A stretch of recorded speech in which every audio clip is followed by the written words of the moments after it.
कोयटा बलूचिस्तान हुकूमत कामयाब ॻाल्हियुनि खां पोइ थियल लिखत वारे मुआहिदे जे तहत बलोच यकजहती कमेटी जी गिरफ़्तार 77 कारकुननि खे आज़ादु करे छॾियो।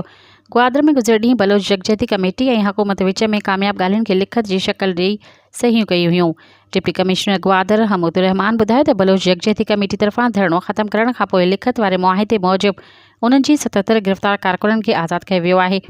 डिप्टी कमिश्नर ग्वादर ॿुधायो त हुकूमत तरफ़ां रिंडकू हटाए अहम रोड खोलण जो अमल जारी आहे, जॾहिं त ग्वादर में मवासिलाती निज़ाम बहाल करण जे लाइ हुकुम जारी कया विया आहिनि। यादि रहे त ग्वादर समेत सूबे जे मुख़्तलिफ़ हंधनि ते बलोच यकजहती कमेटी जे धरणनि सबबि क़ौमी शाहरा समेत मुख़्तलिफ़ रोड बंदि हुआ, जंहिं सबबि कराची, खुज़दार, हुब, कलात, सोराब, तुर्बत, पंजगोर ऐं ग्वादर ॾांहुं वेंदड़ ट्रैफ़िक सख़्तु मुतासिर हुई। मज़ीद ख़बरनि ऐं तफ़सीलात लाइ विज़िट कयो असांजी वेबसाइट www.awamiNewsHD.com ऐं ॾिसंदा रहो अवामी न्यूज़ HD।